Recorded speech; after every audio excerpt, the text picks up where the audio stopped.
But yeah, I think if we can come back into our feelings and really like show ourselves that we are masters of energy and we can be with anything, and the more we do it, the more we get out of our comfort zone, and we trust and we have faith and we step off those edges, we're in the magic of life. We're in the miracle. We're not in the same shit, which has purpose. But we're more in the mystery. We're following the signs. We're allowing life to show us new things, and we're more in the flow of the unknown, which is, it's all unknown. Yeah. Like there really is no known. I mean, no. But it just, we feel, but it is like we want that feeling, and I totally get that, of feeling like we have some sense of control.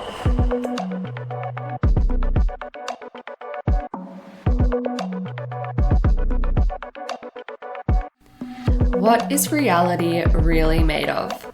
I'm your host Carla, and welcome to Cosmic Matter, the podcast where we explore what it means to be human, with our ability to heal and transform, the power of love, and our connection to the divine. This is for anyone who realizes that there is so much more to our existence.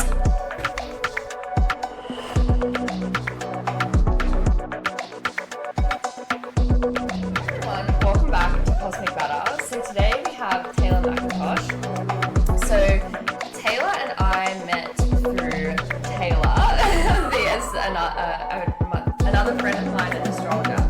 And it's funny that Taylor's coming on now because I did a massive shout out to you in my last podcast where I talked about my bodywork session and how like transformational that was for me. And I'm just going to go ahead and say like what I like most about Taylah is how relaxed and embodied she is. And I feel like it's so much of what I have been working towards over the years, like a greater connection to the divine, greater trust, more faith, and more presence. And like it comes so naturally to you. Oh, that's work for it. Yeah, well that's good to know. Yeah. But yeah, so I wanted to have you on, and then it's just happened that it's been today. Yeah, perfect timing. So welcome. Thank you. Yay. Yeah, we didn't know what we were going to talk about today. Yeah. But it is interesting you mentioned, that presence, because I remember the first time I actually felt that feeling of presence, and I think it was like 3.5 years ago, because it's when I met Corey, and I had this feeling of like, I felt what I felt like when I was a child, but I didn't understand, and I was like, what is that? Like I unlocked something, and I was like, what is that feeling? And then I realized, oh, it's presence, it's pure presence. And then once I remembered that exists, I realized like, oh, I've not been present my whole life. Like maybe there's parts, but it was like a feeling where I was like, I felt what I felt like as a child. So it's like this whole middle bit, I was not there. So anyway, it unlocked something, and then I was like, this is it. This is the key to life. Presence. So, no, I so resonate, and I think even because I just had this Kundalini experience, and I was like, I feel like I'm waking up for the first time, and I was like, bitch, what have you been doing before this? Yep. But obviously it all matters, but yeah, you really feel your power come back to you. So I don't know, how would you describe like presence? I know that's really big, but how do we describe that it is so big, and why does it matter so much? God, that's what it is. God. Nah. I don't. It's because it's a feeling. It's an experience. It is hard to put into words. It's like a full body here, like in every cell, in your whole being is purely in the moment. I don't know how else to explain it. I love that. But it also, like, it is when you're in love and, present with what is happening. Because I feel like we try to avoid what we're feeling. So we're kind of, like, trying to almost just escape or survive what we're in. And we're just, like, getting by, surviving. And when we really come back and we use our breath, we're like, but it's an experience, and I'm not sure how to put it in words. That's perfect. And I think what would help is like when we're not in presence, we're distracted by suppression, like suppressing our emotions, so avoiding the present moment, which you already said, or worrying about the future or worrying about the past, like reliving the past. So that's when our energy is scattered. And like I found it so interesting coming into my own healing journey and learning about like not letting the past be in the present with you. And that's why trauma healing is important. And it's not because we need all of our trauma, you know, to resurface sort of thing, but like if it's operating in the background, we're not fully present. And like I was talking to someone the other day about how so many, say like just normal people, like going about their lives, they're suppressing the past and they think it doesn't affect them, but they'll have like flashbacks, which I've had. Flashbacks or like memories that keep popping up, or like, oh yeah, I wish I didn't do that 10 years ago. And every time it's pulling us out of the present. So it's not like making that go away, but bringing the energy back from that moment. So that helps you to understand presence, is like what is not presence. I love that. Oh my God, there's so many avenues we can go down right now. So many things just came up because, I mean, I've had so many experiences that I could go into, but I'm like, where do we go? But I think, and because I do the body work, so because our physical body is a manifestation of everything we've been through. So the body's like the subconscious. So if the body's holding on to old memory and like patterns and experiences, like that's our subconscious running the show. And we're living life either like avoiding that pain or like just in those same behaviors and reactions, because that's what the body knows. That memory comes up and then we have the reaction, unless we're super present and conscious about what we're doing and how we're responding in the moment now. But it is about like acknowledging the past and bringing it into wholeness, like integrating it, because when we look back at our past and we have all our stories about it, we're seeing through only that perception. But when we go back and we go to like a memory and then we see where everything we perceive, the opposite was also true. We bring the unconscious into the conscious, so it's in wholeness, and it's not just this one story we have about the past. It's like, yes, that was my truth, and also there was another perspective on it. And when we can see the other perspective, we kind of like heal that attachment to our story and are able to see that, oh, there's a bigger picture going on and there was more happening in that moment than just my kind of like small story about it based on what was coming up for me in that moment. But it's like we can go back and kind of like heal the past in a way by just bringing it into like a bigger picture, if that makes sense. Yeah, perfect sense. And then we can be present. Yeah, God, there's so many things. Being really present to be with what life's bringing us now and not reacting in the same patterns, same behaviours to keep attracting that, but actually being with it and being like, how do we want to show up to this experience and where do we want our power to be, you know, rather than like we are just at life and it's happening to us, but like I'm showing up and how do I want to be in this moment? Who do I want to be? What is my absolute truth? Not the conditioning, not the stories, not other people's opinions, but what's my truth in this moment and where do I want to live from, my heart or stories and blame and, you know, so it's like presence, connecting to our heart and being with life as it is. Yes.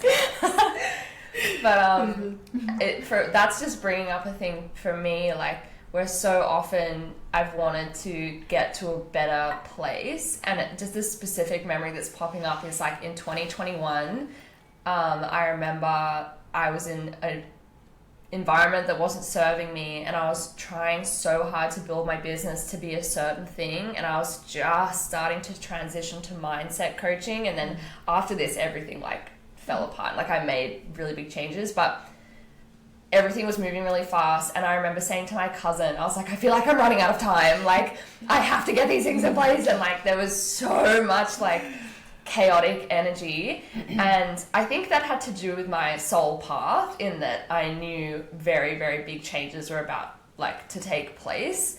But yeah, that intensity of that energy. And then where I'm at now, And I know that my path is about to take a massive shift again, or it's in that process. And it's like, okay, something that you said, what do I want to be right now? So instead of being like, I have to get my healing sessions out there and tell people I'm changing, and I have to do this, and I have to edit my website, and I have to, like, to make it happen, it's like, actually, I've made the decision, and I'm going to embody faith and trust. I'm going to do what feels right. And so it is. Yes. It's like, setting the intentions and like having that bit of clarity, and then following the signs to create that and to experience that and being inspired. And that's when we're connected to our spirit, like we're inspired. So the spirit moves through us and we're taking inspired action towards what we want to create. But it is like a letting go and letting it be guided. And because sometimes I feel like we get visions of like what we want to create, but you know, like it's always changing. So it's like have the vision and then be open to like the opportunities and the action, but let it keep just guided. Like we're being guided, so we don't need to force. Yeah. But it's just like take the inspired action when you feel it. Yeah. I feel like letting go is such a huge thing. And because we get so attached to the stories where we want it to go, where that particular vision like sent us. And letting go of like, even in the middle of change, and then you think it's going one way and then it's actually going another way. Yeah. Full trust. Yeah. Full faith. So how did you come into that experience with Corey where you that first really felt that presence? I feel like that's going to be an interesting... With LSD. I think so. Yeah, when we first met, he had been, you know, like having a lot of stuff like mushrooms and weed, and I'd never had anything. And I was quite afraid of any like psychedelic, anything that kind of like altered the consciousness and the mind, because I felt like completely out of control. And that like scared the fuck out of me. So, but anyway, I just felt really safe with him, and he never like asked me to do anything. He just was being him, and I would just watch him, and I'm just like, you know, because I felt really safe and there was no pressure, no expectation. Then I could feel like I'm ready for this. So anyway, we had some LSD, like, and I had the tiniest amount, but I just felt like this pure seeing through the eyes of a child.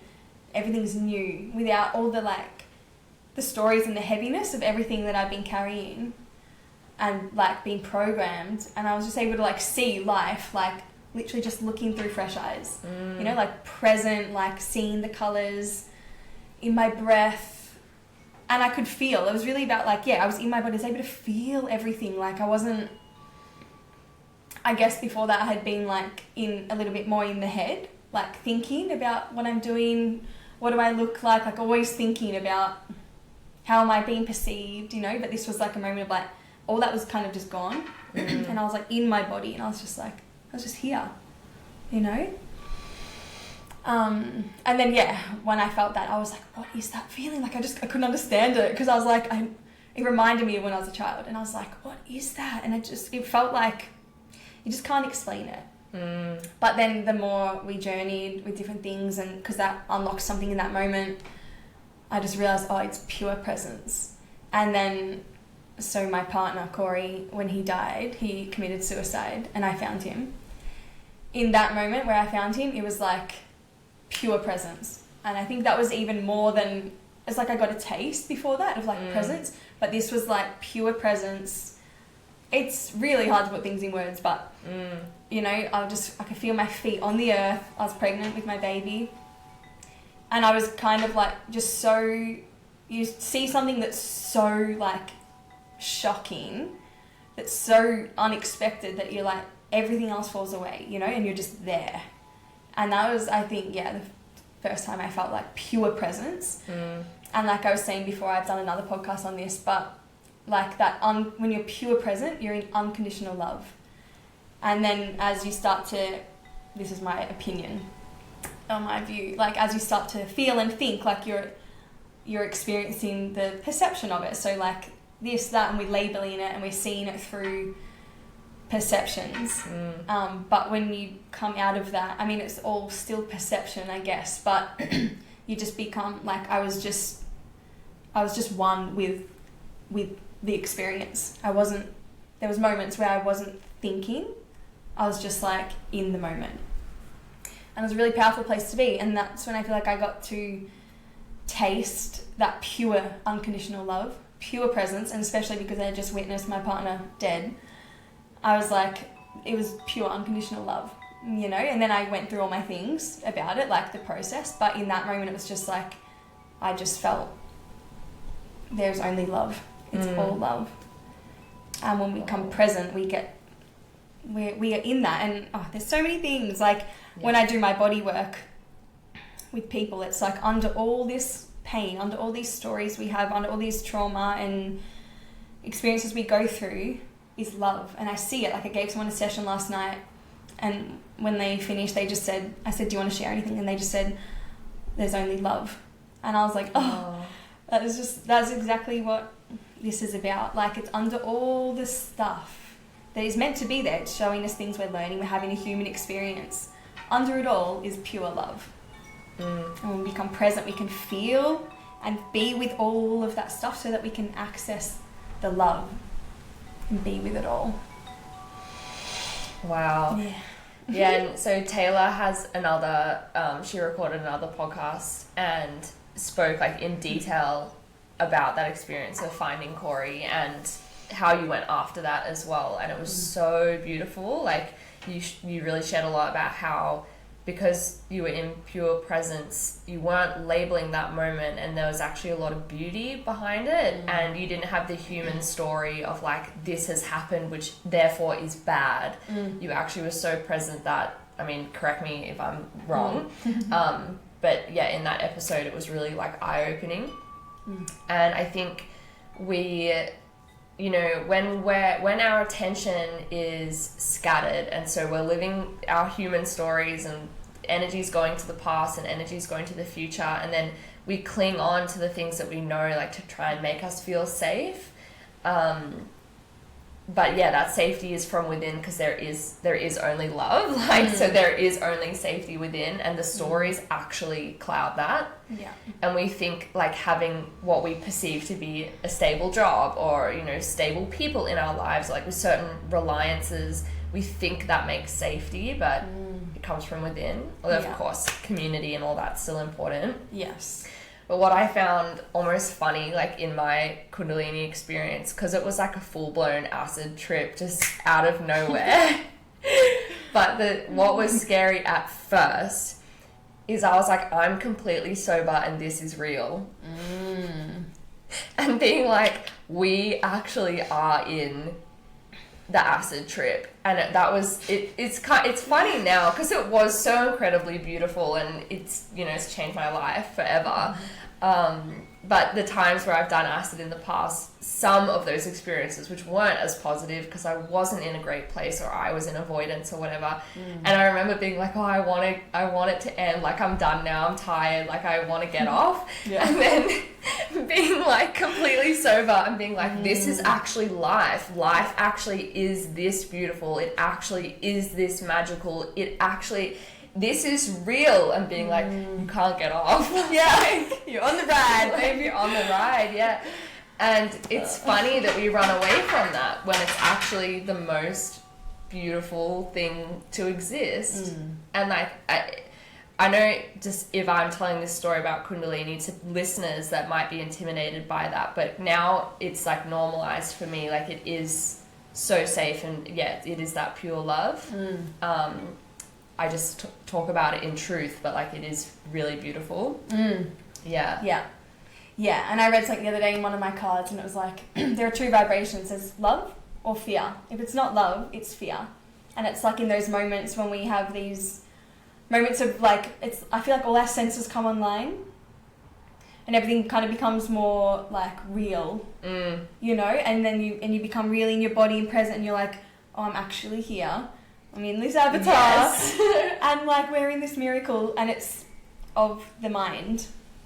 I don't want to go fully into that right now, but it's like I've had so many moments where it's like it could easily go into like, as soon as I feed that bit of fear, I could easily go into like, oh my God, like I'm going to go into a psychosis. That's like, as soon as I just come back, and I've had to go through that a few times, and that's going into the darkness, going into those scary places where that fear exists, and then seeing like, oh, what am I afraid of? In this moment, like, I'm fucking scared. What am I scared of? What am I actually afraid of? And when you go into that and you meet that part of yourself, then you're no longer afraid, because you've allowed yourself to go there, and you're like, okay, I'm really scared and I'm feeling those fear, but still safe, still connected, still here. So it's like coming back to that presence. Or you can choose love, and those moments come about, and it's like, we're always connected to love, but can you remember that in your body and be with that and allow it to actually open you, rather than like close off to it, but actually meet the light and the dark, and allow it to show you who you are, because we are all of it. Yeah. And it's so powerful, like when we are afraid, to admit that and to allow that. Like when I was in the depths, and I was like, this is so dark, like I'm really scared, I don't know what's going on, and then being like, okay, like let it come, and then it just passes through. Yeah. And it's like, oh yeah, it's like, as soon as we meet it and we're like, hi, like we be with it, we're not like attached, or because I feel like when we don't want to feel something, we're focused on, I don't want to feel that, I don't want to feel that, and it's like it can't go anywhere because we've got so much attention on it. We just like allow it, like, yeah. And especially like you're saying, like actually to be able to own that we're in that. And I do find like in those moments it is hard. When I'm really in the depth, I'm like, there's like the shame and like I don't want to be seen in this, like so that comes in, and that's got to accept that part of myself too, that's like feeling all that. But yeah, it is really powerful when we can open in our experiences and realize like we're all going through our awakening, and just going through our human spiritual experience. And so when I did my psychosomatic training, I didn't have anything for the whole year. Like I don't drink anyway, but I didn't have any plant medicine or any ceremonies. I just, like my teacher said to me, just let yourself experience psychosomatic, because it is its own journey, because it's like literally everything we are. And when we start to be with what we are and shift that, we are having that, we can access those same experiences. So yeah, when I was doing my psychosomatic training, and my teacher said to me, like, are you ready to burn away? Are you ready to let the fires burn you? And I was like, fucking take me. But I didn't know what was actually going to happen. And it was, I don't even really remember it now, because it's like, it's gone. Yeah. But I do remember just thinking like how fucking crazy it was, and it was hard to actually let myself burn and die and let go of the past in a really intense way. Like I just went into the journey and I was like, I'm ready. But to go through it is like going through the fire. But to have her, I just would send her 7-minute voice memos of like, I would literally feel like a crazy person. I'd be like, oh my God, is this what Kundalini Awakening is? Like, this is so good. I feel like I'm having an orgasm. And then like literally the same voice memo, I'd be like, wait, now I'm starting to feel scared. Oh my God, I think I'm going to have an anxiety attack. And then I'd go down the main street and I'm like, what are people doing? Like, why are people doing the same things in their life? Like, what's happening? Like, how are people just living this life and not seeing what's happening? And then I'm like, who am I? Like, and it's just in just this short space of time. I mean, I was allowing all the emotions to move through me. They were just moving, and it was really beautiful. And then I'd cry, and then I'd literally just burst into laughing. It's like, it's all energy, it's all emotions. It's like, we just let it come and go, and then we allow the process, rather than like going into that space of like, what the fuck's happening, something's wrong. Like, we actually allow it. And we have people around that are like, even if we don't have to talk to them, but we just have people that are like our pillars in our life that have gone through things, and they just hold like that space for us energetically. Just having those people, we can be like, and I've pretty much, like, she's probably the one person that I just actually allow myself to be fully seen. And there's not many people where I maybe would that, because I feel really safe with her. But just having those people where you can say, I'm fucking what, like, and they hold you. And she just I sent her that 7-minute memo of having, and she just said, she said, babe, this is your awakening, yay, XOXO. High five, surrender. And it just brought so much light to it. It's like, oh, it's okay. Like, and I'm still here. And this is something I experienced in my ayahuasca ceremony. I was journeying so deep through the mind. You know, I had my eyes shut, I was laying in my mattress, journeying into these really dark places, like places that I was like, oh, I don't want to go there, but I went there. Like, I experienced my baby, like I experienced his death, and actually felt it in every cell of my being that he died, which was so hard, but I really wanted to let myself go there. There's so many things to that, but to release attachment so he can be free, and I can be free, and we can live our lives. And when he's meant to die, that will be up to the divine. So for me to just be able to experience that, to let it go. But anyway, I was journeying so deep into these places, and then, you know, it was like so scary, and I was like, where am I? And then I'd open my eyes and be like, oh, I'm still here. Yeah. I'm in my body. Like, yes, I'm going through all this stuff in the mind, but I'm still here. I'm still safe. I've still got people around me, like, and it was just such a big message of life. Like, everything we're going through, it's an experience and it's feelings, but we're still here. We're still safe, and everything passes. I love all of that. And I just relate, like, to that last bit when I was having the Kundalini experience, and I'm like, literally, like, in my bed, like, oh my god, it hurts, like, my head hurts, my eyes hurt, everything's, like, beaming light, and I feel so alone. And then I was like, oh, I can get a hug from my mum after this, like, whenever this ends. And so I was, like, terrified, and then I heard a bird, and I just was like, God's with me, and I was like, oh, well, it's really scary, but, like, oh, it will pass. Yes. And it's kind of funny also when you have those, like, really intense awakening moments and you're like, why are people doing normal things? And then me, you know, 5 days after that experience, I'm like, well, I'm going to go to the shop and buy a block of chocolate because I'm hungry. Like, we are normal and we are human and we are having this experience. Yeah. Yeah, but I know it's funny, and there's so much to the journey, like when it begins and you're like, what the fuck's everyone doing? But everyone's on their path. And it's like the human experience, the mundane is a part of it too. Like, we came to experience that way of living and experiencing life. Yeah. It's all sacred. It is. And it's like, there's who says what's the best way to be, or, you know, like, and even when we think like, oh, I'm having an awakening, it's like, we're only just seeing something new, but then there's going to be more, and we're always just shedding the layers, and we don't really ever know. It's just like, so it's good to stay, like, I don't know, just open. And in the heart space, like, there's no hierarchy, like, no one's above or below, like, on their journeys, because we don't even actually know. Like, other people could just be playing the perfect part for us to have a realization, but who knows where we're actually at, and it doesn't really matter. Like, we're just here to keep unlocking parts of ourselves and having an experience and experiencing more love. So many things I could say. I know, me too. Yeah, because I think we also, we don't know what experiences other people have had, and it's been interesting after the Kundalini experience and finding out what that was called, and then looking into, like, specifically Kundalini, and then finding all these people, and, like, people that they just have normal jobs, and obviously, whatever, no judgment, but, like, they're just normal people, and say they'll just keep that. Because they're like, oh, I can tell after my awakening that I'm meant to continue working in a pub, and I bring a lot of light to that space. So then, you know, it's like, don't ever assume that someone's not, you know, a divine being. Like, you have no idea their purpose or why they're in that place, or choosing to live, like, a simpler life.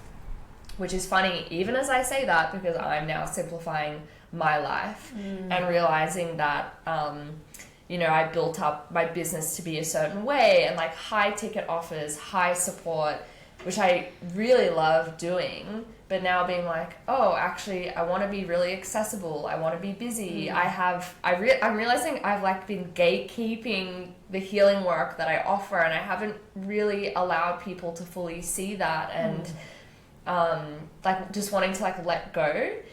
And yeah, it's fun. It's just that I said before, oh, these people choose a simple life. I'm like, I'm literally simplifying everything as we speak.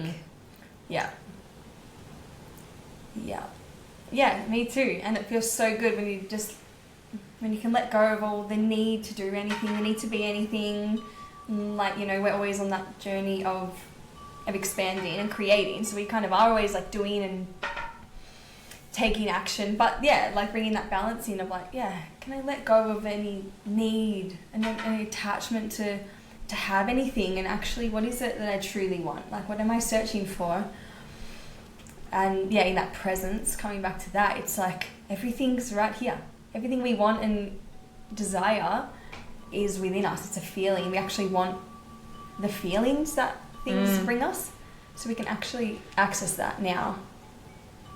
But yeah, I think it's different, you know, when people like, it's not just living a simple life, but they're maybe not so aware that they have choice, or that there's so much that they can expand into, because we feel like, this is what we should be doing, and the societal programming of the way to live your life. A lot of people are just kind of like feel like they have to do that, or they don't know any other way.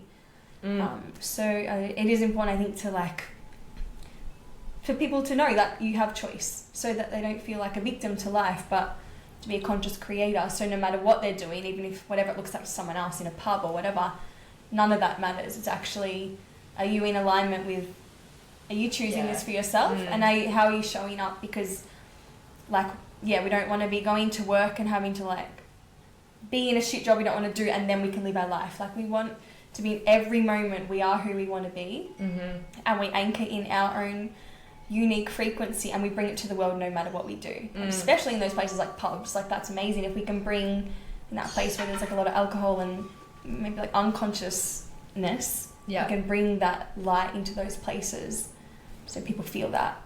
So it doesn't really matter what we're doing. Yeah, it's the choice. And like it's easy to get on that spiritual journey of, is it spiritual? But it's like, we are spirit, so everything is spiritual, and it's just up to us. How do we want to be and show up in the world, no matter who we're with, where we're at, what we're doing. Yeah, and I love that. So that, intentional, and that's what's powerful. Like, if it is the choice coming from you, no matter what it is.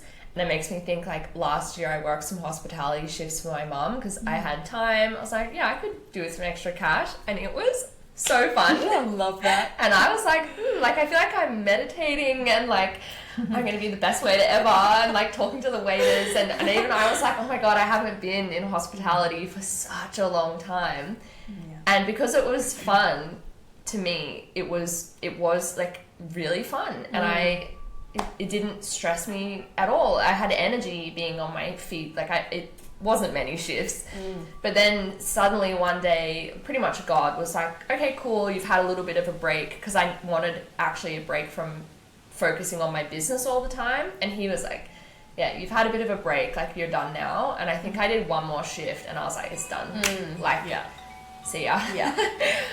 No, I did that as well. Last year I worked for an old friend in hospitality, and it was fun after a few shifts, and I was like, I don't want to be spending my time doing that. But it was my life calling. No, but it was good to get out of my usual life and the people I hang around and see, and just be in a different environment and be around different people, and just because I got quite like challenged in different spaces, and that was good because I got to meet those parts of myself that were still like uncomfortable in certain situations, and I just got to be with myself in a new way and see like how far I've come and where I'm at. And it was really cool, actually. It was fun. That reminds me, like, it was interesting when I went to these shifts, because I had just claimed like being psychic, and now I actually don't even know if I'm going to use that word anymore. I might change it to just intuitive, because after Kundalini or whatever, I just think we all have these abilities. But regardless, at the time, I was owning being psychic, and so then I had these couple of hospitality shifts, and I was like, I'm just going to own it and be there in my truth. And people be like, what do you do outside hospitality? I'm like, I'm a healer and a psychic. They're like, oh, tell me more. And I would tell them. And some of the other waiters, like, I could feel them sort of rejecting that and like, well, what do you mean? A little bit skeptical. And I was like, that's okay. And like, this is my experience. This is how it came about. Yeah. And if they brushed it off, and I just thought, this is really good for me, actually, I'm just going to share it anyway. Yeah. And in a way, I wasn't projecting, like, you have to, like, I wasn't preaching the divine sort of thing, but I was like, I'm just going to own that this is my truth, and I think it was important. Yeah, and just being authentic. And they're also just being authentic to them. So it's like just allowing people to have their own experience and you to have yours. Yeah, but so I wanted to go back how you said, like, yeah, as long as people know that they have choice, and sometimes people don't like realize they have that choice, and it makes me think, you know, in my own journey, how I've gone back to my controlling behaviors so many times, and even then it's not actually going back, but constantly like deconditioning from trying to control the present moment, trying to control life, trying to control the path. And so, you know, when I started my business, worked like crazy, did every single thing I could possibly do to get people's attention, you know, like cold messaging people, sales calls, content all the time, and how long it's taken, to pull back from that. But even then I'd be like, well, I have to, you know, so even though I've quit my normal job, I'm now doing this. And then, okay, well, if I let go of sales calls, I have to make content every day. And okay, if I let go of making content every day, but I have to post on my Instagram story, or like there's so many little levels of choice. And the fear that would usually put me back on an old path in a way is I'd say, well, let's look at the facts. I don't have enough clients, let's say, for the next 6 months. I don't know where that money is coming from. So from that factual perspective, I have to do this. And where I'm at now, as I'm deciding to focus more on healing sessions, you know, I have like a handful of bookings. And in the past, I would have said, well, let's look at the facts. I do not have 6 months of this and that. And now, because there's been so many levels, I'm like, oh, people will come. The money will come, and it's okay if I don't know like what the future looks like. And it's just interesting to look back at all those little, like how many times I've had to embody safety to then be like stepping fully off the edge, it feels. And so, yeah, it is a real massive process for us. Yeah. How do you feel like you found that safety? I'd say the healing work, like allowing myself to feel my feelings. And it's like a short answer, but because in the past I would journal a lot, and I still do journal quite a bit, which has helped me, but I would really get into a bit of a knot in the mind, and I'd say like, okay, I'm going to trust because I'm going to trust that what I do is enough, and I would like write it out, almost like convincing myself. But it's really just the embodiment. I don't know how to say. No, you're saying it's like feeling those feelings of I'm safe to feel all of it, and then you like show yourself that it's okay. Because I was thinking before, like I just thought, what's my fear? I was like, what's my fear right now? And you know what came up was, oh, like I fear feeling, like because I was thinking, why aren't I doing all the things I want to do, really putting myself out there to be seen? And I'm like, oh, I think there's like a fear of feeling, like will I be able to handle having lots of people see me, or like people's feedback, like do I want to feel all that? And it's in the past it's probably been no, like I'm quite happy doing me, being me where I am, and not really being like in the public eye much, because I do feel like I have a lot to share and I don't share it, but there'll be the perfect timing for everything, like right now. Yeah. But yeah, I was like, oh, all I'm afraid I was actually feeling. And so I feel like when we can get into our feelings and come back to this human experience that we are in, we're here to feel it all, to have the whole experience, we can allow ourselves to experience life. And I think that's when it comes back to choice. Like we don't I think we do know that we have choice, but we're so scared of owning that and being uncomfortable, and it's so easy and nice to just stay and be safe, but it's fucking uncomfortable in that place a lot of the time, but we're protecting ourselves. But yeah, I think if we can come back into our feelings and really like show ourselves that we are masters of energy and we can be with anything, and the more we do it, the more we get out of our comfort zone, and we trust and we have faith and we step off those edges, we're in the magic of life. We're in the miracle. We're not in the same shit, which has purpose. But we're more in the mystery. We're following the signs. We're allowing life to show us new things, and we're more in the flow of the unknown, which is, it's all unknown. Yeah. Like there really is no known. I mean, no. But it just, we feel, but it is like we want that feeling, and I totally get that, of feeling like we have some sense of control. In my last ayahuasca ceremony, I remember just the one big message at the end. We sat 3 ceremonies over the weekend, and it was like, fuck, I have no control and I have to give it up. But what I do have control over is my faith. And it was like the biggest liberation of my life, of like, I have control over whether or not I choose to have faith. That's full power. I have all the power in the world because I have faith.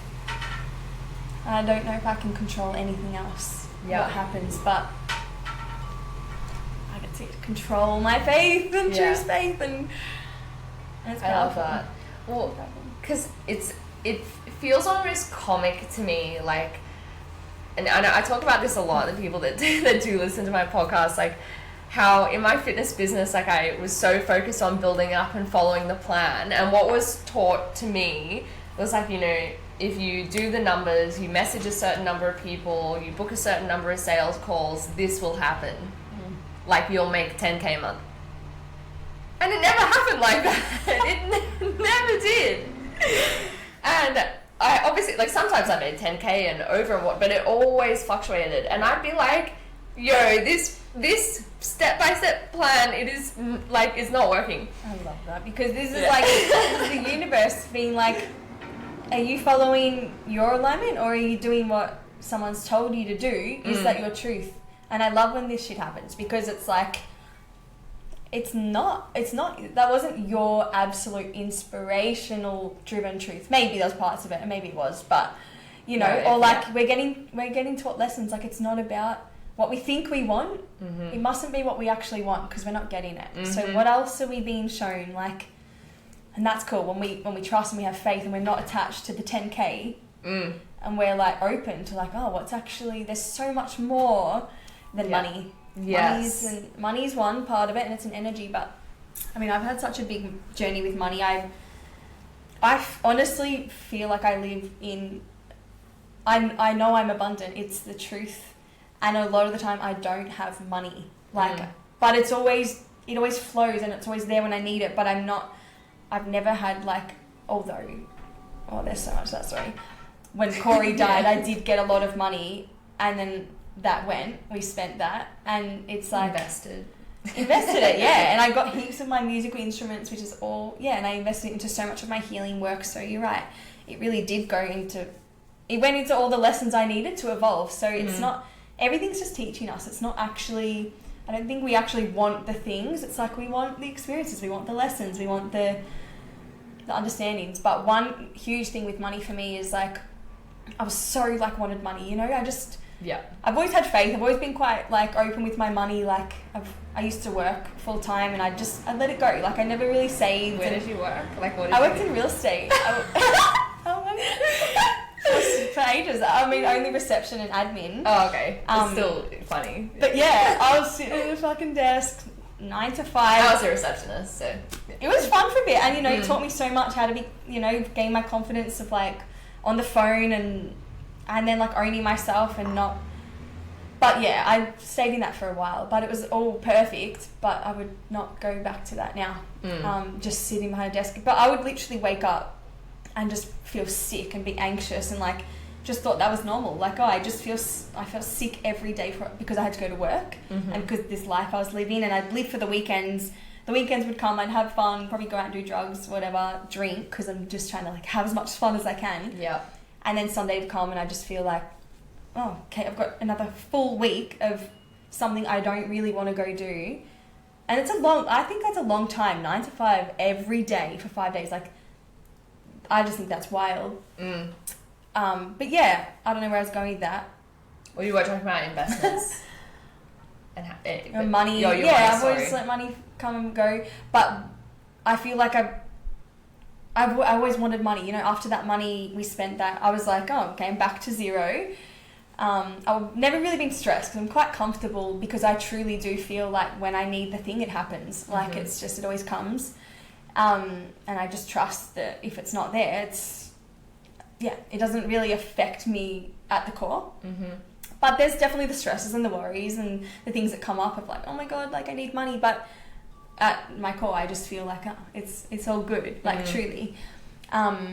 But not like I've been trying to, you know, like get money, like how do I make money? And then I had a baby, so I wasn't working, but I wasn't able to like receive and be grateful. Like I would do my gratitude list and I'd be like, I'm grateful for this, grateful for that. But it was very like just writing down and trying to be grateful. And then when I sat in ceremony with ayahuasca, I felt true gratitude. Like the time I felt true presence. It's like when you truly feel it, it's like, oh, you realize that all the other stuff wasn't that. And I felt true gratitude for my existence, for the miracle of life, and that how just fucking beautiful everything is, and that we have everything, like the earth, you know, like water, air, fire, like it's really all that's what like my true being feels fulfilled with, you know. And I love having money and spending money, but it's just it's not being everything I thought it was. And when I thought it would bring me this stability, like that's not it. And I truly am a Scorpio North Node, and so are you. Yeah, me too. You know, we are here to step more into that transforming alchemy, rather than like the physical having it all, because I love that. But it's like, can I go into the transformation and transform? But yeah, so not having the money, not getting money, not having the money I want, it has led me to a place of true gratitude. And that has allowed the money to actually start to flow. And now I feel really grateful for it. Like, whereas in the past, I would just get it and it would just be like, oh, it's just money, because it is just money. But now I appreciate it, I value it, and I'm like, oh, I love money. And I love letting it go, and like, if I don't have it, like, it doesn't change who I am. It's just the experience that I'm having. But it's like, it's taught me a lot. Not having it has just taught me, it has brought me what I truly want, which is to feel truly stable. Not even stable, because what does that really mean? Like, but truly just okay and in acceptance of my reality, whether there's money in my bank or not. Like, I still have access to all the joy, all the love, all the peace, all the connections. Maybe I can't buy something that I want, but I probably could find a way to buy it anyway. But you know, like, it's... Yeah, I hear you. And now when I get money, I used to, like, when I would get paid, I'd be like, oh, I just want to buy stuff. And now I'm like, oh, I don't just want to... I still love buying stuff, but I don't just want to buy shit. Like, I'm like, oh, I want to spend on things I really want, like musical instruments and stuff that serves, like, my path that I'm actually want to be on. Tangent. Yeah, I love it all. I relate to so much of it. And so I'm a Scorpio North Node as well, if anybody knows like what that means. So it means we're moving towards working with the unknown in this lifetime. And I'm a Capricorn Sun. And because I'm a Capricorn Sun, like, I've known that my whole life. And then I've always had a really intense work ethic, and I always knew I would be wealthy as well. So when I started my own business, I just thought, if I invest and I learn how it's done and I learn from the best, I will rapidly, get there. Like, I will rapidly, I just knew it would, like, happen for me. And then it's funny how the universe, like, repeatedly humbled me, like, yep, you've learned this, and then it doesn't work anymore. And you now move this way and that work, and then it doesn't work anymore because it's not for you. And there's been moments like, where I just relate to your story so much. Like in 2022, I went on a road trip by myself and I was camping and I didn't know when I would come back, and it was fucking hard. Like I was like, I didn't want to be in Melbourne, but I also felt a soul calling. I need to expand what I'm capable of and I need to get out of my comfort zone. And because I work online, I can do that. I can just go. But I was really relying on people continuing to come in some way to make sure I had enough money. And there were times I'd be like, an hour out of Newcastle with $33 in my account and being like, okay, should I get petrol or food? And then like having this like breakdowns of like, even if I wanted to drive back home to Melbourne right now, I actually don't have enough money to pay for petrol. Like I'm actually fucked. And I have a video of me which I just recorded for myself sitting in McDonald's, and I had my laptop on charge, my phone on charge, my portable charge, because I was still trying to work online to make money, and then being like, I've just bought my last meal. Happy meal. I don't know what I know the feeling. It's so funny. And then, but just being like, well, I surrender, and and I wanted, because I had that soul calling in that moment. Like I knew I needed to trust more, and in that particular time, I needed to get away from my normal environment because I was such a workaholic. I was like, I have to, like, if I'm out on the road camping, I have no choice but to set up my tent, do this, do that. Limited time for charge of electronics. Like I was like, bitch, you need to break the fucking cycle. And that time after, like, I bought my McDonald's and it was like, I now have $15 left, and it was one of my teachers, well, actually a friend sent me money. She knew I was having a hard time. A friend just sent me money. And then one of my teachers had messaged me and he said, oh my God, it's so, the man that, his name's Luke Pierce, he taught me NLP. And he said, it's so amazing that you're actually doing it. You're living and breathing all these things that we spoke about. And like, so many people don't do it. And I responded like, thank you, I'm actually having a really hard time. I'm having fun, but it's actually really hard. Yeah. And then he sent me $500 as a referral fee because I had sent him a client, like a month before, and then I was fine. That's fucking amazing.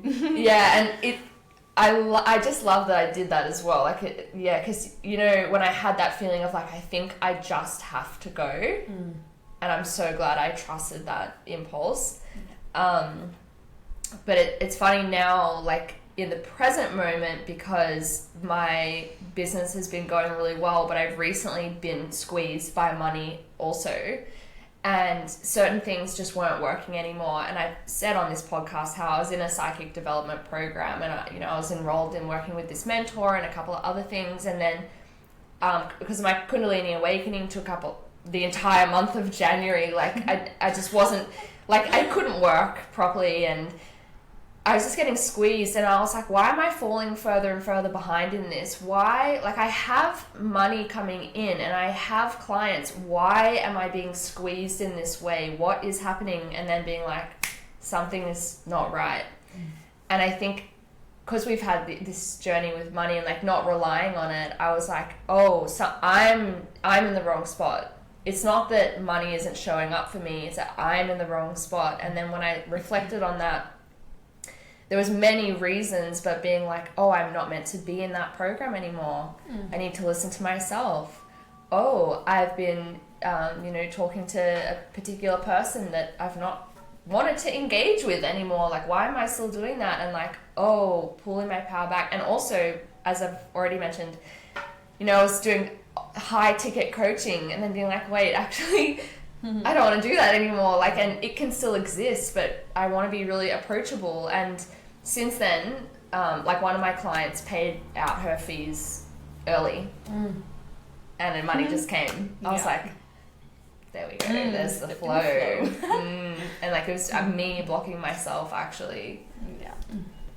Money is just fascinating in it being energy. It's. I feel like it's such a big thing. It's such a big thing for for everyone. And it's a huge teacher, and it's it's been a big journey with it. Yeah, I love having, because you would relate, like, the permission to let money go out and like do what it's kind of supposed to do, and the permission from money to be supportive. It's like, even on this podcast, I've said, like, last year when I finally accepted my psychic abilities and my spirit team was like, bitch, like, you need to just step into this, like, go on. And I surrendered in my business. And even then, this is June last year, I stopped working with mentors then as well, and I just trusted myself fully. And then I got a 10K inheritance. My nana is still alive. Like, she's paid it out early. And there were a few other things where I got given this money, and I just knew this is because of that depth of surrender that I just went into. And it's kind of frustrating almost that, like, all the things that have happened, and now I feel like I'm stepping into surrender again, and I'm like, I ran back to like my old ways, or like working with mentors and stuff, but it doesn't matter because it's on the path. But even then, that money, like with the inheritance that I got, that money was invested. Like, and in those moments I was like, great, I can support myself now. I had like a healing session and a numerology reading, and I got a psychic reading for the first time, I think, like actually seeing a psychic, and a few other things. And that's what changed my path so much in that moment.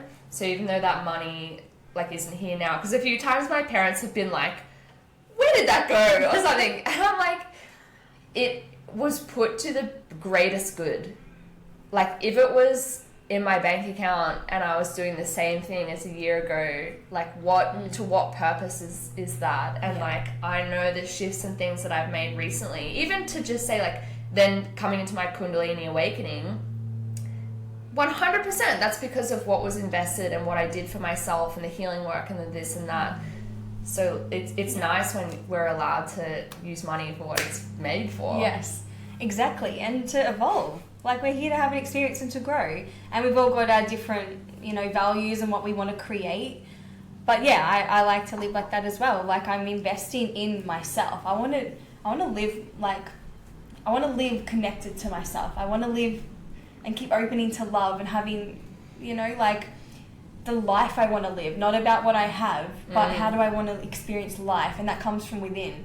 So yeah, like, I invest in myself, in my own healing, in my body, and feeling good, and that can be through without money too. We don't even need money to do all that, but it's like we invest in ourselves to be free, like to be out, which we already are, but it's like we've got to clear to come to liberate ourselves of the heaviness and the attachments, to live a liberated life of non-attachment, of flowing with the rivers and being guided by the divine. And I don't know, kind of all sounds a bit like spiritual, I'm loving this. But it is the truth. And it's like, freedom in life. What's money for? It is it's an exchange. So if we're not exchanging it for anything, maybe we're saving it for things. But it's like, investing in ourselves, it's like what top priority. Was to then be able to give to life and to share and to be, because the more we are full and inspired, then we're creating with all that energy and giving that back to life, and everyone we see and meet, and that's my whole focus. Like, since I met Corey, which was his 3-year death anniversary in December, it's been 3.5 years since I met him. I've just been on my own journey of absolute unraveling, and I feel like it's shifted into a new space now of just a new space. Forgot where I was going with that. There's so many things. Freedom. There's so many things. I don't know. Anyway, were you going to say something? Yeah. I have plenty to say. But yeah, I like the freedom, like, to really live life. And the more we do, the more we allow other people to. And it's just funny, like, when I first moved back home with my parents, because I made such massive changes, let go of my fitness business, that it was amazing to let go of that, and everyone was like, are you okay? Like, you just let go of this big thing. And where does all that come from? That's like all fear. What will happen? Will you have this? It's and I was like, that business was fucked, guys, don't worry about it. Like it was amazing, but like, I can't do that anymore. I cannot. So don't even, there's no loss. Like, it's got to go. Yeah. But for so long, I was like, I need to move out. And then now, because I actually did move out, and then the universe took me back home anyway. But being like, why? And if I wanted to live on my own, why? And for me in this moment, it's like, that is not giving life to the people around me. And like, living with my mum and dad has actually been so beautiful, and I just can tell now there's so much more happening, and I'm not there just for me, I'm there for them as well, and you know, they are there for me as well. And then realizing, like, why have I felt like I'm not contributing because I don't have X amount of money? And like, you know, why have I unconsciously been invalidating myself because what? And I was like, we're human beings, like, we're community, and yeah, I am their daughter, like, fortunately, like, we have a good family system like that. Like, of course I bring something to this place, or I am enough as I am. And I think just, I know that me now realizing these things within myself will help other people to realize that, where if they think they're not valuable unless they earn, you know, a certain amount, whatever, me just living my life and having been through those lessons, I can share some of that. That's so powerful. Yeah, I was talking to a friend the other day that came for a session just about money and that security, and it's like, well, what do we define? It's good to ask ourselves, what do we define success as? And I was like, you know, because she really wanted money to feel secure and have a house. And I said, like, that's perfect. Like, you know, you can have all that and want all that. And I said, and if you were like on your deathbed right now, like, would you feel fulfilled? Like, is that what you want? You want a house and money in the bank? Is that, would you be on your deathbed feeling like, yeah, I feel fulfilled about it? And she's like, no, you know, and maybe that's a part of it. And it's not wrong to want things either. But it's like, what do you truly want to experience in this life? Because we do die.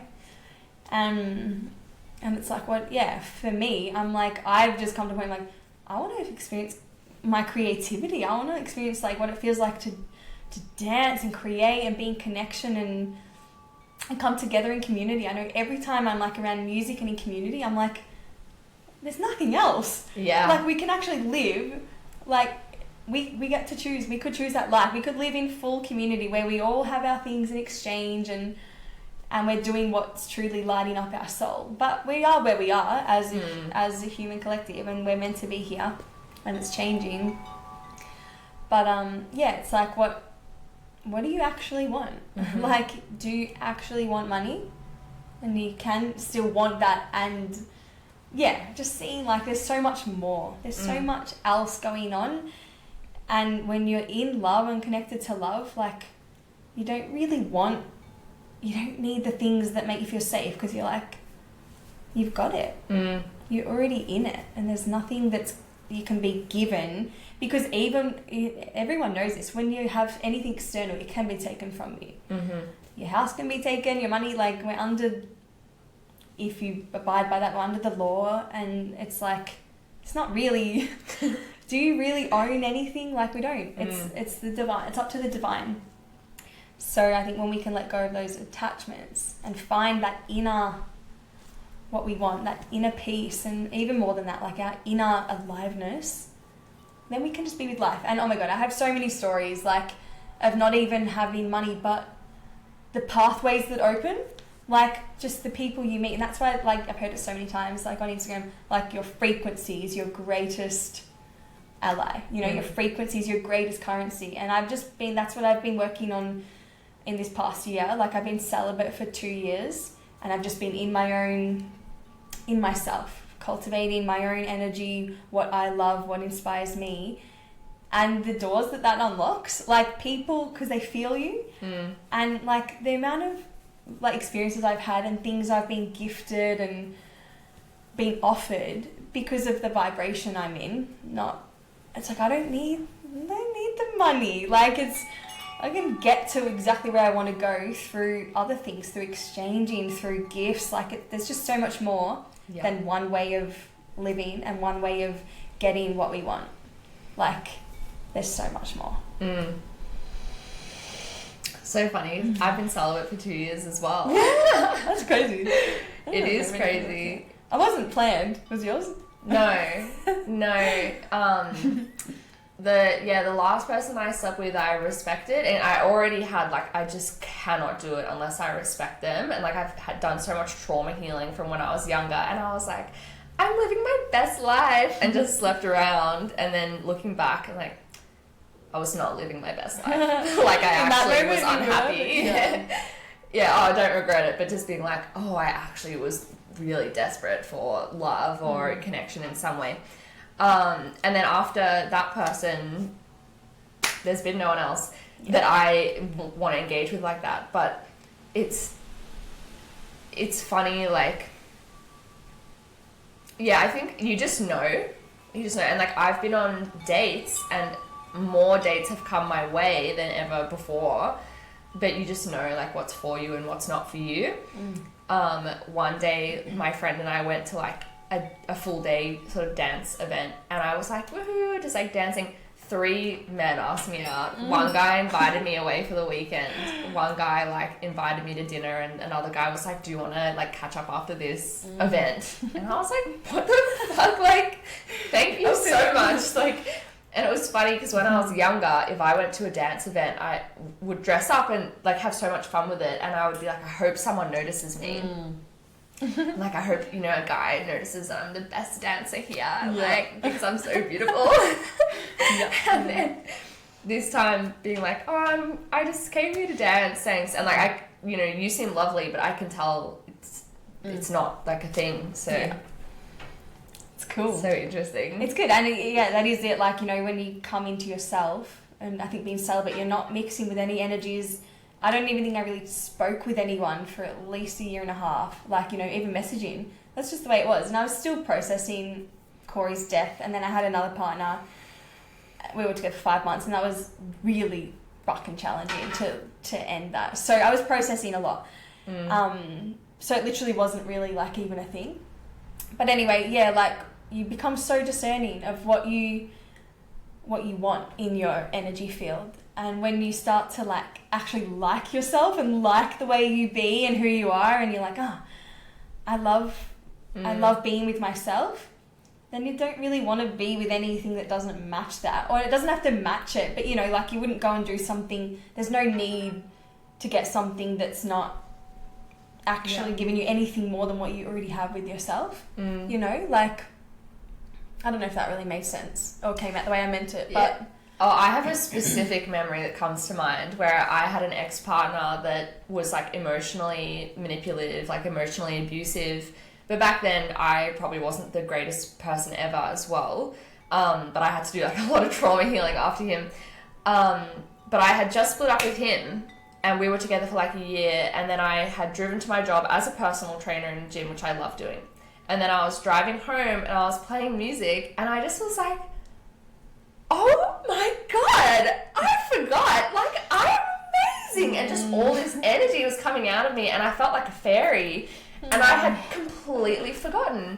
And this ex-partner, like, he was an energy vampire, like, he lived off of my energy. No judgment, but it was. And then I had just lost, like, myself, and when I came back to that, I was like, I could have been partying on my own this whole time, like, especially back then too, because I remember wanting to continue at first, like wanting to have a partner, to buy a house together so that I'd be safe and supported, and we would do things together, and I would be safer if I had a man and this and that. And then coming out of that being like, oh my god, he was such a detriment to my energy. I'll just buy a house on my own. Like, it's, when the time comes, and I don't need anybody else like to do that. And just being like, it's actually not a big deal. And if I have my own energy, it will just happen. Yeah.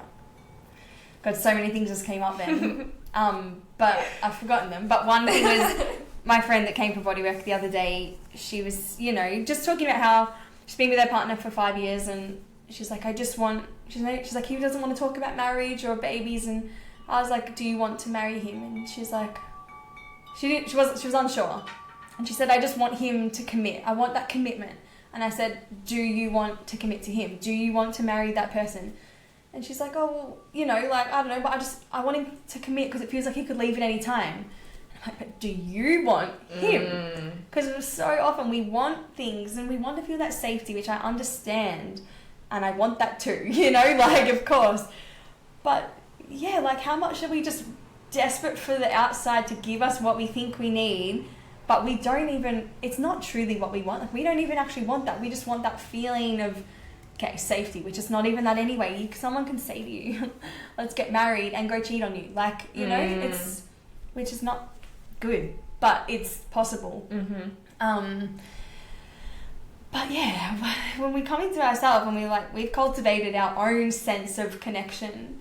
And this is what I was thinking about the other day, because I won't go into this story with what I'm going through right now fully, but I've been wanting someone to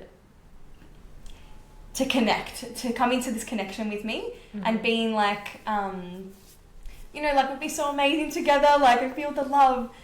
But I was missing the point where it's like, oh, I wanted him so I could I want him to give me something. I want him to give me the love I know I deserve, and I want him to see me, like, how amazing I am, and because I've come into this love for myself. I want to be seen in that and be held, and like, I'm ready to accept love. But it's like, I'm still wanting him to come and give me something, rather than me be like, I am filled to the brim with love, and I want him because I want, just because, you know, not because I want him to give me something, just because I want, like, it's hard to explain because it's like a visual, but I feel you. I am pure love, and when I reach that high vibrational state of unconditional love, and for example, can just be really anyone. He's also in that divine connection to God, and we come together and we are just pure love, feeding each other, expanding that love, radiating that to the world. Like, that's what it's about.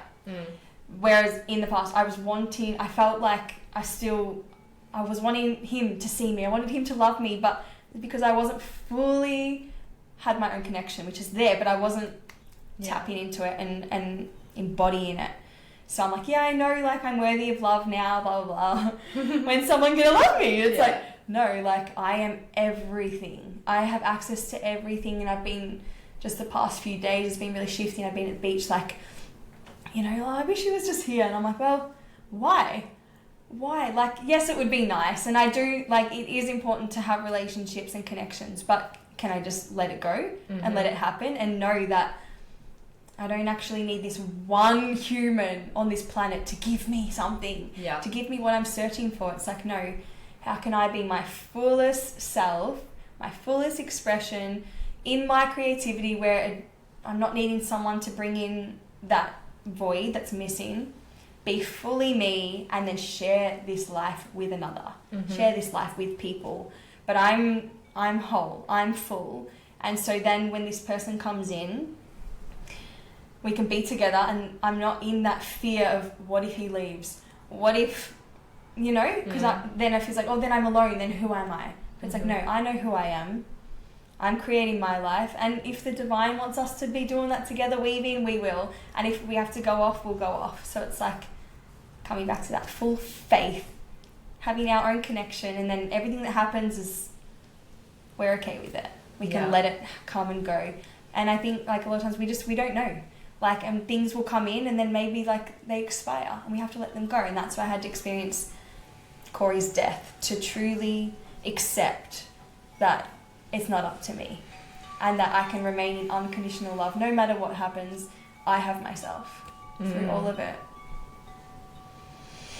Yeah, I feel you on, like, the partnership stuff, because I also am like, oh, it'd be great if I met someone that did this and that, but then I'm like, oh, but that would also be annoying to have to think about another person. And then sometimes I'm like, I cannot wait to have kids, and, like, I've, you know, see it in my future and stuff. And then I'm like, oh, but what if I have you know, kids, and then that interrupts like my growth in some way. And so I'm like, you know, and sometimes I'm like, I just want to focus on my soul evolution, especially like in Kundalini. I was like, this is all that matters.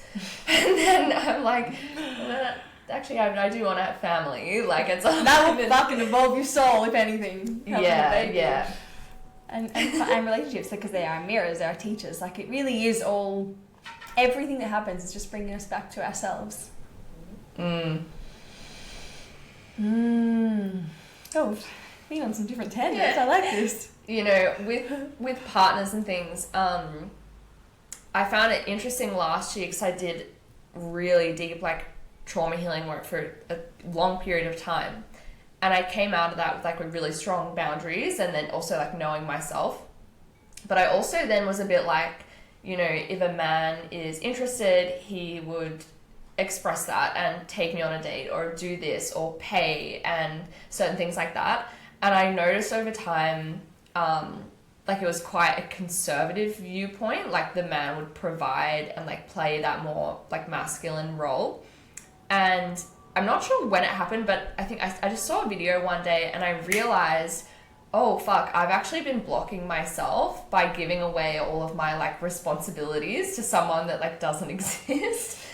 Or not giving away my responsibilities, but just my own capacity. And I realized in assuming that just another person would come and pay for things in some way, obviously I'm putting it in a nutshell, but just assuming that someone else would come and pay for things was feeding this belief that I was not able to pay for things myself, or that I wasn't capable of receiving, like, large sums of money or holding that in my business. And I was just like, oh fuck, I really shot myself in the foot with that belief there. And then I was like, I have to now let go of, like, the roles, because I understand masculine and feminine energy, and, like, one being the provider or taking action and feminine receiving. But I was like, they're within me, like, and, like, I have to live and breathe that. And if a partner comes, we will both be providing in different ways, and I am capable, and it just will not be as simple as you do that and I'll do this. Yeah, it's just funny. I was actually, like, quite disempowering. Yeah, and I think it's so powerful because it's like when we're meeting someone or we're going on dates, like, don't we want to see if there's a connection? Like, why are we even focused on what am I getting from this? Who are they? Like, we're already trying to box and label the entire thing and have an expectation on it, rather than, like, okay, soul to soul, we're going to meet with someone with another person's heart. Like, all that shit is just, like, that will all just happen and work out. But, like, why is that even the focus when we're actually about to go meet someone, even if it's new or not new? But, like, yeah, what's important? Like, do we actually want to connect to them as a soul? Or are we just like, who are you? Are you going to be the provider? Are you the masculine? Are you going to pay? Or how much do you make? Or what does that mean about you? It's like, because we're all going through we've all got our lessons and stuff. Like, you know, we're not perfect. Well, although that's a whole nother story. Actually, so funny. My friend posted this video yesterday, and he said, this whole saying that no, nothing's perfect. He's like, it's fucking bullshit. Everything's perfect. And I agree with that too. Everything is perfect the way it is. But in the way of, like, we're not, like, perfect in the way of, like, everything you want me to be. It's like, no. The way that you are is perfect. Yeah.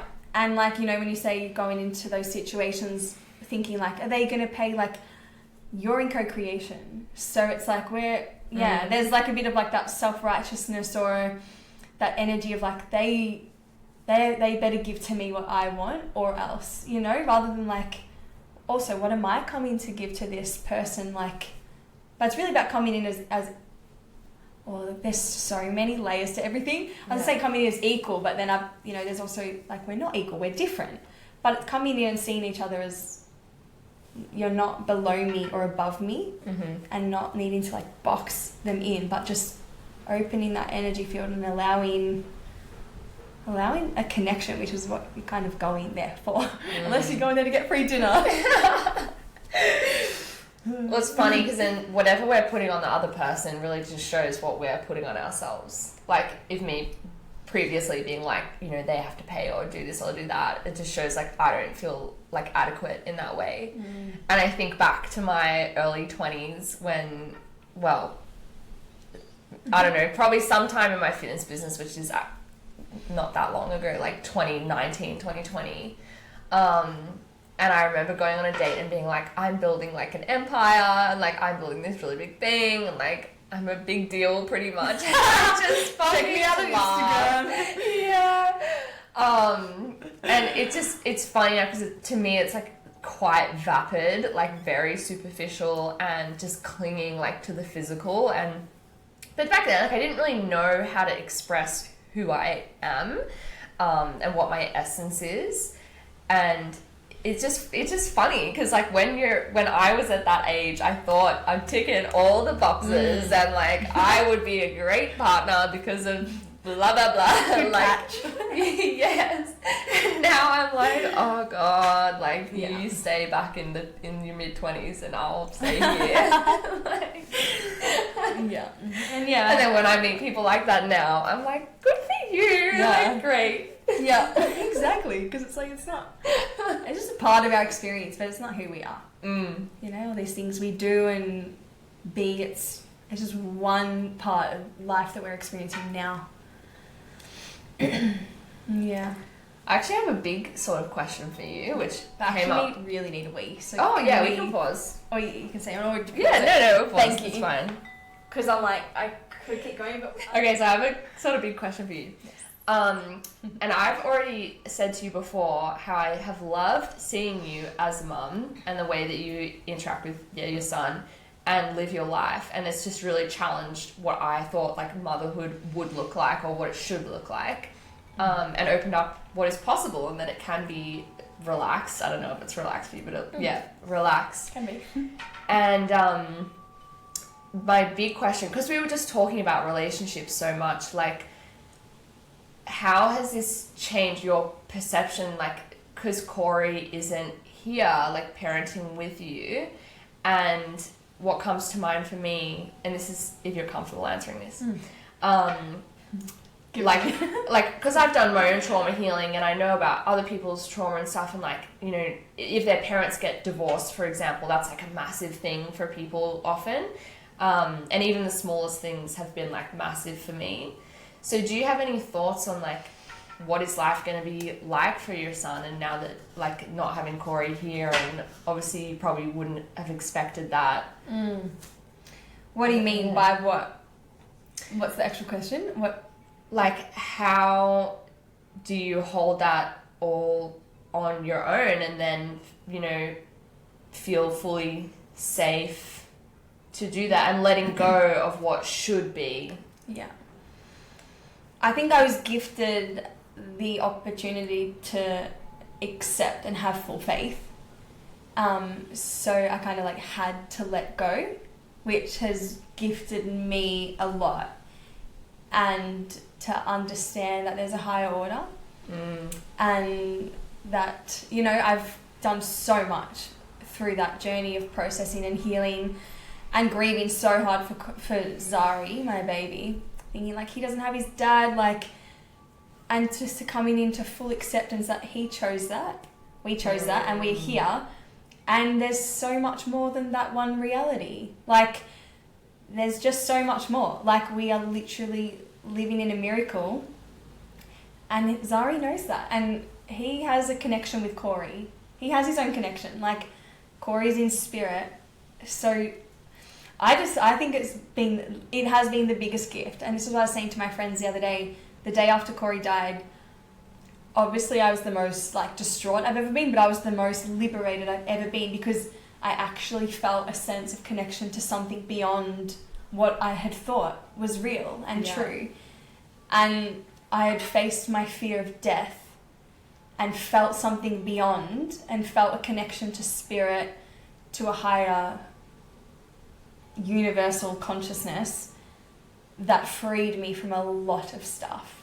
Wow. So, and I think Zari's been gifted a lot as well, and you know, he'll show me and reveal that as time goes on. But it was a process of letting go of all that idea of us being together, and so much fucking anger of like, if you were just here, I wouldn't have to be dealing with this. But it has allowed me the space to be with myself, and I don't have the opportunity to run away. There's so many moments, even now, I'm like, if I just had a partner, like I could have time to myself. But instead I have to sit and face all my shit, which Zari shows me. And so I've been gifted the opportunity to face myself and have to show up fully. Not have that space for like, oh, my partner can just, when I need a moment, it's like, no, I have to face it. I have to be, and so I feel quite empowered in that I can't run. And I do have to show up in the full presence with Zari, you know, because I'm like, oh, I have to be the masculine, feminine, but really they're all just labels. All I have to do is be present and be responsible, be responding to the moment, and allow Zari to teach me whatever he's teaching me. But it's like letting go of the ideas of mother, father. I do understand they have their roles, and it is meant to be like that, and that's beautiful. And then there's also where there's, obviously this is also meant to be, but I just feel like it has empowered me because I have to show up. I love that. I don't know if that answered what you actually asked. I'm actually so glad that I asked, because even as the words were coming out of my mouth, I started to feel this really immense shame, and like, you've just said the wrong thing. Like, how dare you say that? And that what I had said is bad. In relation to what? Like asking a personal question like that, or being like, how do you handle this really heavy thing that's happened to you? And then I was like, I have no place. And your answer is incredible, and it just opened all these things for me. And yeah, when you said like the divine, and like we would have agreed to it in some way, or Zari has, you know, chosen this in some way, and I just was like, oh, why was I judging that? And also I'm just like, wow, I'm so glad that I asked. Where you said you have to face it and you can't run away. And that's something that I struggled with a little bit. Obviously, it's completely different. But after Kundalini, and then I couldn't run away from myself. And if something was not right, I'd feel really anxious. And at first, I was like, what's happening to me? That's so scary. And then being like, well, why are you engaging with that? Why am I feeding that negative thought? And it was a rough teacher for a short period of time. But now being like it's different, but like, I don't want to run away. I actually do want to face myself and be present and be conscious and intentional in the moment. And your answer, I just was like, holy fuck, it's actually so powerful. Yeah. I think it's really important that we have these open conversations, because we're in a human experience, and I do get people go through heavy things and maybe feel a bit in it and like attached to it in a way, but really like there's more going on than the heaviness that we're in. And when you feel like you have no place, it's so heavy, that's your perception, because it's not heavy for me. Like, it has been at times, but I've actually done a lot with it, and I feel so grateful. And there's still moments I still grieve, like it's all the things are always going to be there. But it's, yeah, a lot of people message me and say like, I hope I don't trigger you, and that's beautiful, but it's their stuff. They don't want to feel uncomfortable, but I think it's really important for us to be open, and we don't have to share everything with everyone, but just to be able to ask questions, because we all have wisdom for each other. And like, if we don't ask the questions, we kind of like there's not that intimacy and that connection that we're all human, we're all going through shit. And it's good for us to be able to free ourselves, like, because if you think, oh, I shouldn't ask about that, that means like I'm suppressing it. Like I'm not letting myself be free and allowing that. But I do get one on a podcast and it's a bit different. But anyway, I welcome all of it. I actually love, and I have been through such a journey. Like, it was really hard. Like, I remember the day Corey died, like the guy that was with us said, you know, it's going to be okay. And I was just like, fuck you. I was like, it actually can never be okay, because he's dead. Like, it can't ever be okay. So I don't want to hear, you don't want to hear shit like that. You're like, it's not okay. But then, you know, it is. And you go through your process, and we sign up for this. And this is so funny. Like, I think it was a couple of months. I mean, we had only been together for 5 months when he died. And I literally said, I didn't even know what this meant. I wasn't like really open. I wasn't into spirituality, you know, like in the sense of reading the things here. I just was living a pretty like conditioned life where I didn't know, wasn't connected to many people who were like, you know, open in that way and talk about spirit. But I read something on Instagram about a dark night of the soul, and I was like, I want to go through a dark night of the soul. And obviously I had no idea what that was, and you don't know until you're in it. And then I was like, oh, but I just know from a higher place, I did want to go through that because I wanted to have that experience, even though it was so hard, and I'm like, why would I ever want that? But we're here to have an experience and to evolve, and it opened me, like it. Yeah, look at where you are now, and to my heart. Yeah, it literally blew my heart open, and I'm grateful for that. Like, as hard as it has been, I do believe that grief is the depth of love. So when we grieve, we are grieving because there's so much love. So we get to experience the fullness of love. And I think Zari, I don't know what his experience will be, you know. And I have done a lot of, like when I started plant medicine, a lot of that came up, and I fully grieved for Zari of like, that is fucked. Like, he doesn't have his dad. Like, and I just felt, you know, vomited, like I was sick. And then I just, you know, I found the gifts in there, which is not to make it just like, oh, that doesn't matter, but it's like, there's just so many gifts in there. And I think they will just keep unraveling and showing themselves. But yeah, it's opened me to spirit. And so now Zari gets to, from this moment, I get to embrace his spirituality and his connection to the divine, to beyond the physical, to his connection with his dad, who's not in the physical, but then what is he going to experience? Like, what does he get to bring through from that? And that he's fully safe, supported, and he doesn't need even me. He doesn't need me. Like, he's got himself and his connection, and that's what I will just keep shining light on for him, that you have, your father is, your mother and father all around you, everywhere and within you. And it's been tough, but it's blown me open, and I'm so grateful. It's so powerful. So powerful. And because you can feel it. I'm sure people listening like can feel the energy. So we spent time together, like, so I have a caravan, and my family has a caravan, and Taylah came with Zari as well, and it was so beautiful, like, just to watch, you know, your way of life, like, to feel the energy. And I just find it fascinating, like, what path will he have? Like, what would my life have been like if my parents were like this? Because they're not. Like, they're, you know, they're beautiful, beautiful people, but look where you are. Totally different. Yeah, I'm here anyway. But yeah, and just listening to, like, what's the gift in that, and so not assuming or projecting that anything is less than, or that it will go a particular way. Like, we really don't know. And like, what if it's actually the most amazing thing that could have ever happened, but we don't maybe see it like that because we just think, you know, we don't see death as sacred, and we don't understand it because we don't really understand it. I don't understand it fully. No. But I feel something, and that opens me. Yeah. And I think, so I think with Zari, like, it's a gift.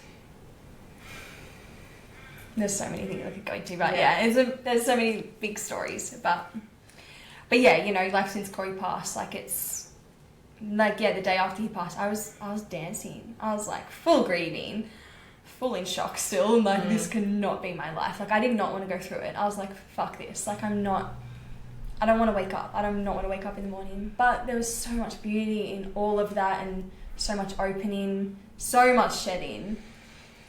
And it has got me to where I am now. And this is just the beginning. Like, every moment is the beginning of the rest of our life. So it's like we just keep opening. I find that such a funny thought when you say, like, it's just the beginning. Because, all the time I'm like, oh, God, I've changed again. Or, like, I'm letting go of this thing, or I'm moving down this path. And then, like, how many more changes could there possibly be? And sometimes I'm like, hurry up to, you know, feel a particular way or have a certain thing. And then I'm like, but one day I will literally be like, wow, I'm about to die, and it's finally actually the end. And then I'm like, okay, there's no rush. There's no rush. Like I look forward to getting to the other side personally, but, like, one day it will just be there. And so, Exactly. allow it to be the beginning all the time. Yeah. And yeah, like we're not there, we're here.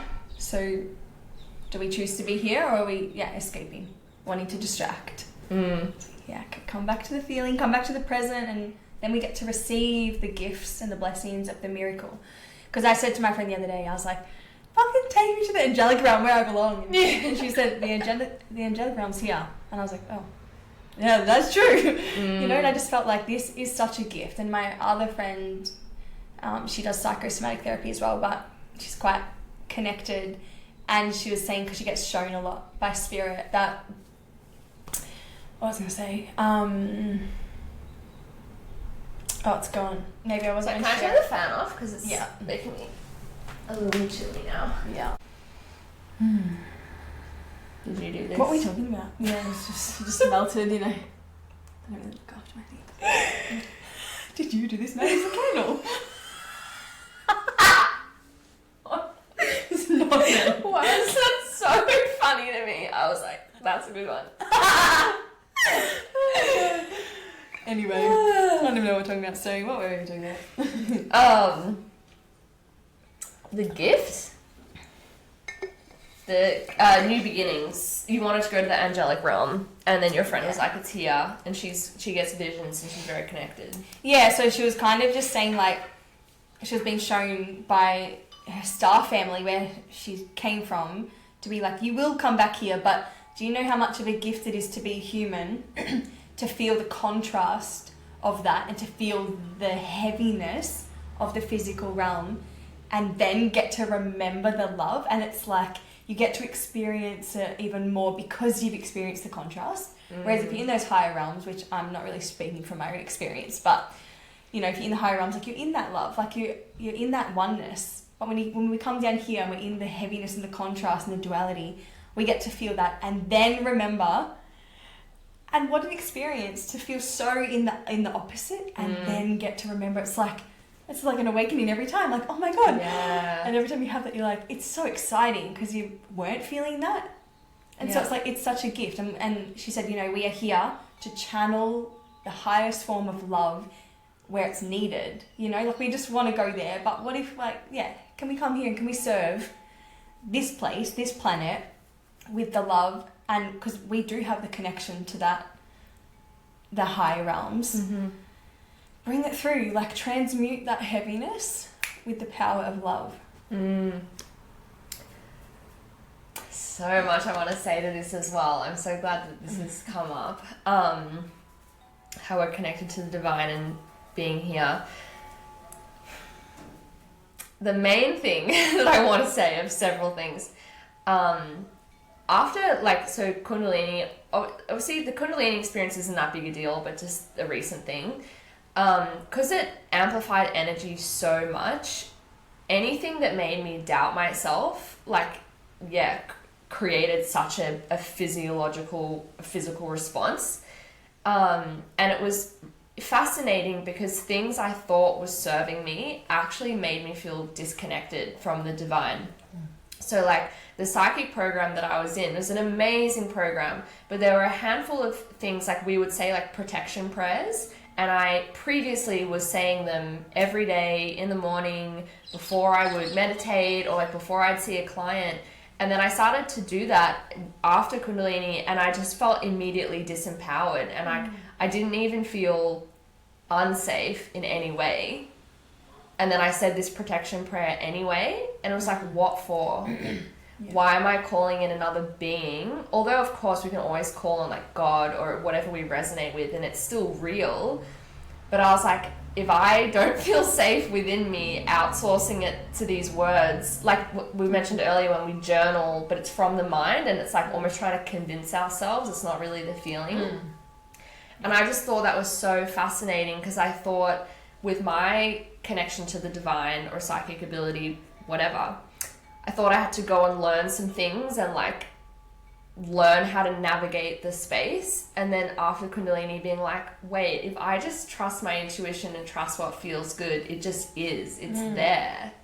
I don't need to pave a path or set in place a particular method. And there will be times where methods like serve a purpose or tools serve a purpose. But yeah, I just was like, that's so interesting. I've been outsourcing my power to all these other things where actually it's just within me. Yeah. Like I just shut my eyes or not and I can talk to the device and it's not a big deal. Yeah. Yeah. Because it is you. Yeah. I definitely understand that as well with that always needing to like call in protection, have your things, and I think it serves and maybe we need it at times.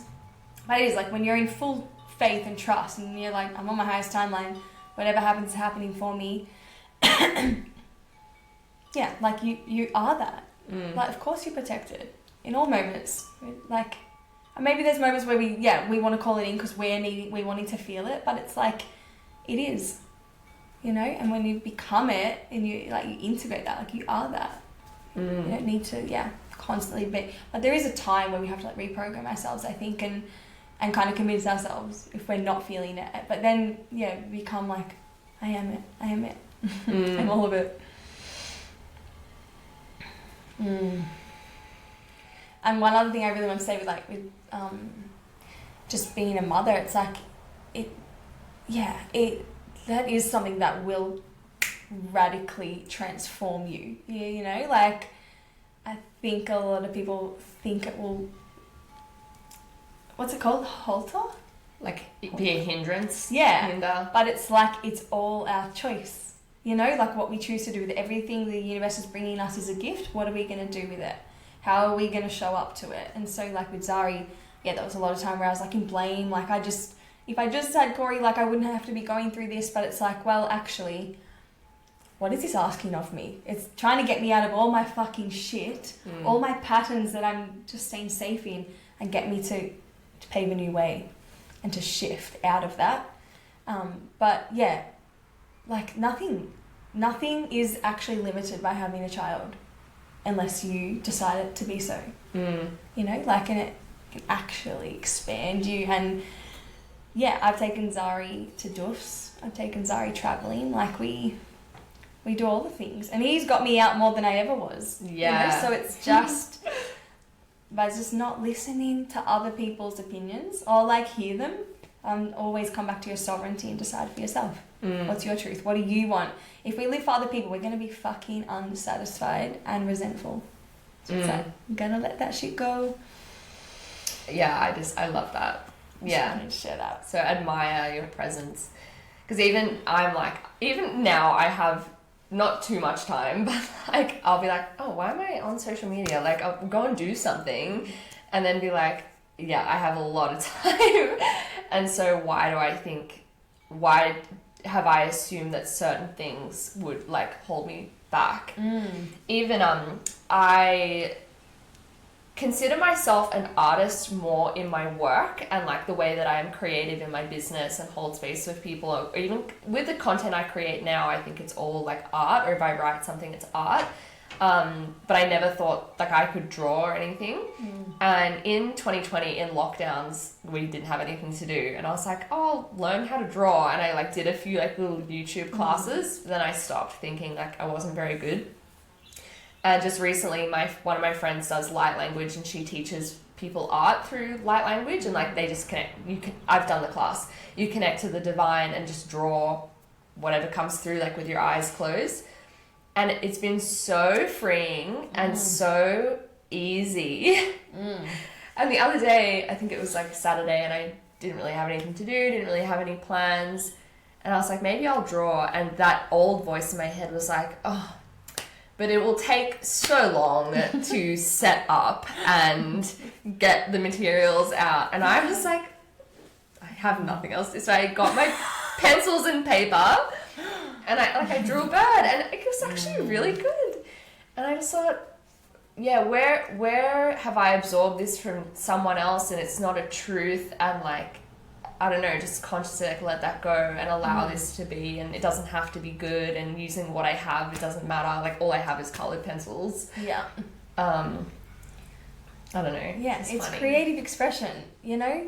And that's what I've had to really let go of, the idea that I literally believed I'm not creative.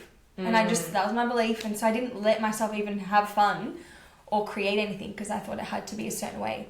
And one time I was doing this art with my friend and we're both drawing on the paper and I just couldn't draw on it. I was like, I'm going to fuck your drawing. And she just scribbled over the whole page and said, now go. I was like, thank you. Just gave me permission. I love that. Oh, this is... And it's probably going to go in the bin. Can I just draw for the pure, like, experience? But it was so hard to get out of that. What does it look like? But that's how we live in our life. Mm-hmm. So it's like that reflection of the macro. Like, how we live in our life. Like, always thinking we have to be a certain way, look a certain way. What's it for? Rather than, like, pure joy, pure inspiration. So, and lately I've been, like, doing some drawings. And I'm just, like... I'm thinking about something as I'm drawing. So then when I look at that drawing, it's like the coding of all the stuff I was thinking. So like, for example, the other day I was like, all right, I'm just going to think about ISIS. And I was just doing all these swirls, like it was nothing really.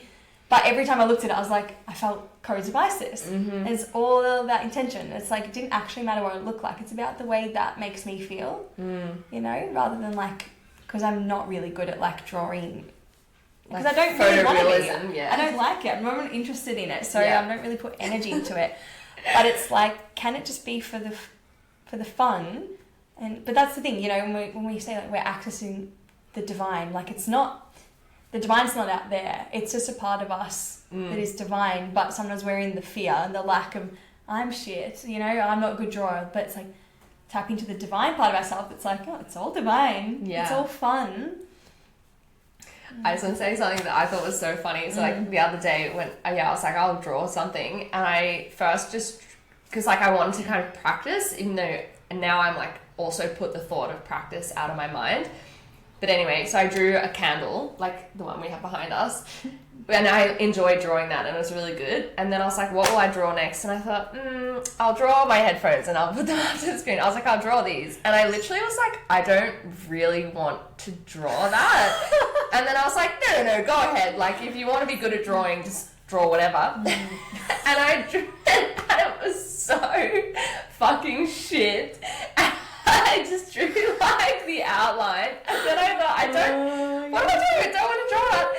And then I drew the bird. I just googled the picture of a bird because I wanted to, and it was really good. Yeah. I should post it to Instagram after this episode. It was just the comparison.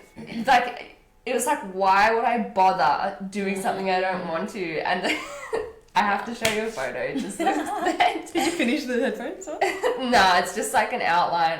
But it's fucking funny. It's just, and the candle's like really, really good. And the headphones look like, it's so just funny. Hilarious. Yeah, I think, you know, when we have, because we're doing it because we have an expectation. We want it to be a certain way rather than, it's not even like authentic in a way, you know? It's like... Yeah, it's like drawn with resentment almost. Yeah. It's better be good, just show myself. And same like practicing, same with like my dancing and singing, because I've just been coming more into that because I had blocked it for so long.